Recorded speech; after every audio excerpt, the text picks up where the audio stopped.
Ano, kailan pa yan? Tagal na. Mga Pizza. Mga isang taon na yun. isang taon na, mahigit. Ano bang ginawa nyo? Tingin nyo?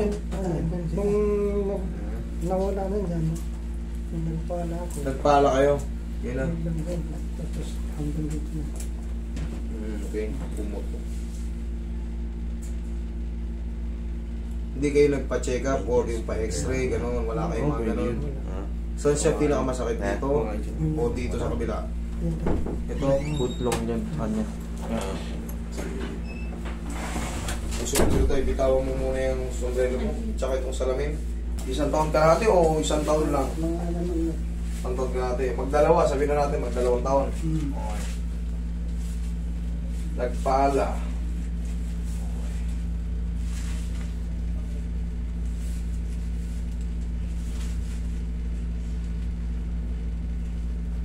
Yan.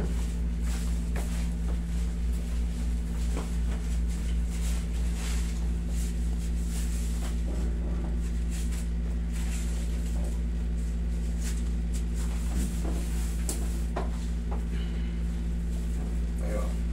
Tayo.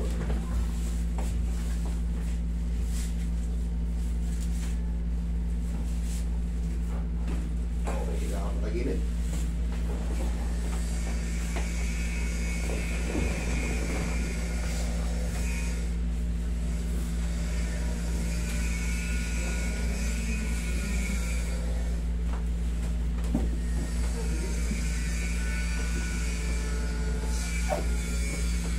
Okay, relax side.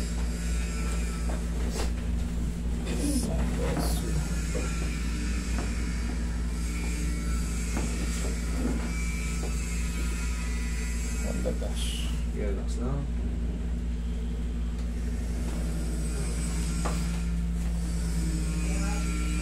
Pang-Pakistan yan ah.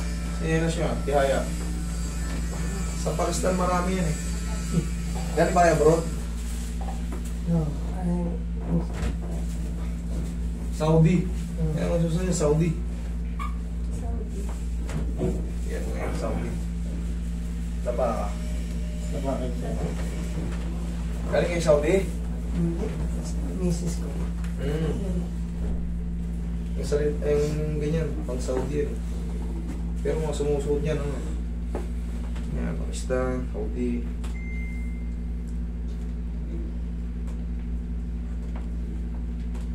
Huwag lang mabasa yan, matibay yan. Huwag lang mabasa. Pag nabasa yan, lutang na yan mga ano yan. Saudi kasi hindi umuulan eh. Ang ganyan.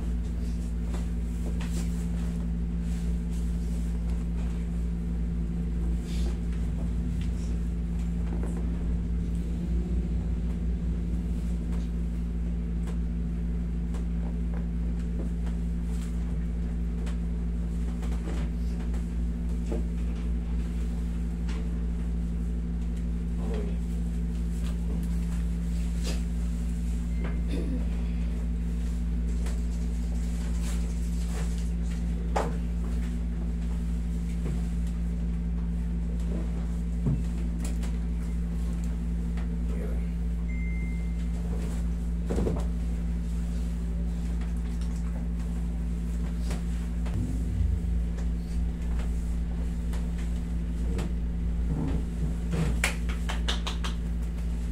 Yaya ka tayo.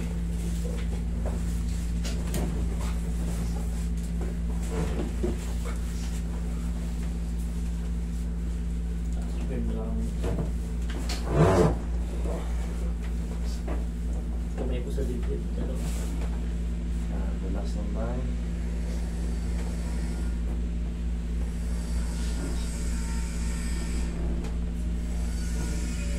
Inhale. Exhale. Diyan ka lang. Huwag ka muna tayo. Relax mo lang muna yung katawan mo dyan. Dahil ganito mararamdaman yan, 1 to 2 days normal lang, parang may mga mild muscle pain reaction. Normal lang yan sa mga first time na ma-adjust. 3 to 4 days, yan na. Mas banayan na yan. Mas. Tapos ituturo ko sa inyo, sundin nyo na to araw-araw ha. Kasi yan sa inyo, Siyempre, nagpala kayo, pumutok yun. Gaya nga ng sabi ko, pag nakatayo kayo, at may lumagutok sa balakang nyo, talagang hihintayin nyo yan. Talagang grabe sa inyo hanggang di na facet joint nyo na umusog. Kailangan nyo makabalik. Katulad yan, di mo, pag tamang posisyon at lumagutok, hindi kayo masasaktan kasi bumalik na siya. Tulad ng pinapatagilid ko kayo, naramdaman nyo may lumalagotok, pero hindi na mamaga yung ano nyo, hindi kayo nasasaktan. Kasi yun ang tamang posisyon eh. Pero pag nakaganto kayo, nagbuhat kayo, wala na. Sakit na nun. Hanggang sa tumagal na yung panahon, hanggang di makabalik yun. Yan na ngayon, hindi pagka... Oo. Tamo, malapit ka na sabi natin, 1 taon na to. Hanggat hindi yan nakakabalik, hindi ka makakaraos sa sakit ng balakang. Nauuwi yan sa pagkalumpo, alam niyo bakit? Di ba nakakaramdam na kayo ng pag-graduate dito? Ganyan, pagka tayo ko ng matagal, medyo... Kasi pag namanhid na ito, hindi nyo na maramdaman yung paa nyo na puro manhid na, malulumpo na kayo kasi hindi nyo na nararamdaman yung paa nyo eh. Ganun ang kauuwiin yan. Kaya kailangan, pag nakaramdam kayo ng mga back pain at alam nyo tumatagal na 4 na buwan na, 5 buwan na pataas, ayaw pa rin talaga mawala, ipaano nyo na. Mas maganda nga kung 1 buwan lang eh. Pag alam nyo hindi na talaga normal, pag naglalakad kayo, gusto nyo mahigaw, gusto nyo maupo. Ngayon nakamotor ako, tapos na malukham. Parang Magra-radiate yan. Kasi ito napipirat yan malambot, yan yung napumutok sa iyo. Oo, yun nga. Minsan pag umubo, Oo, yun. para may ground na, Babahinga ko, parang pinipigilan ko na lang. yun. Pero ngayon kahit mag-ubo kayo bike, pag wala na nakaitik dyan, ngayon, upo kayo, masasing ko muna rin. Tuturo ko sa inyo lahat ng para hindi na kayo uulit dito. Halos gusto ko lahat, 1 bitaw lang, kundi naman severe eh.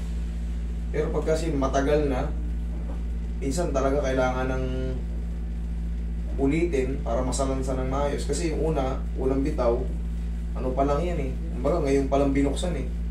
Pagkaipit eh. Sasanayin pa natin yan. Kaya iba naririnig yung therapy word. Therapy, ano ba ibig sabihin therapy? Paulit-ulit. Yun ako na pagka nabahinga ko, parang kinurinti. Oo, nangyayari talaga yun. Pero ngayon, subukan nyo, umubo kayo, kahit ba, paano lang, parang testing lang. Gumano kayo. Oo, sige ba? O, meron? Wala yan. Wala na pagka na lumagutok na yung balakang yun yan. Kasi yung yung impingement yun eh, biglang dadalo yung pag gumanya kasi dumalo yung dugong, para may kidat eh. Para yung tapos lagi pa mga kamotor. Yung pagmumotor natin, pwede naman magmotor, wag lang tayo. Pag alam nyo na ang lubak, kumalma na kayo kasi shock absorber natin yan. Pag Yung ham, hindi ka dahan-dahanin nyo pag nakita nyo yung lubak-lubak at may hams, ikapang nyo lang, pag may hams, i-slide nyo na gano'n. Pero kung yung hindi mo napansin, may hams pala. At pag bagsak nga, parang... Tayo ganitong... Sige, laksan mo konti. Kabila. Yan, isa pa. Ay, i-cross mo yun. Yan, kabila. Yan, tag-isa lang sa umaga pag-isip nyo. Parang hindi na kayo bumalik sa talagang, alam mo naman yung nararamdaman mo na yan eh. Pandi na umulit, tapos bumili lang kayo ng panghaplos. Yung mga masil-masil nyo dyan para matanggal yung mga spasm sa atin. Okay?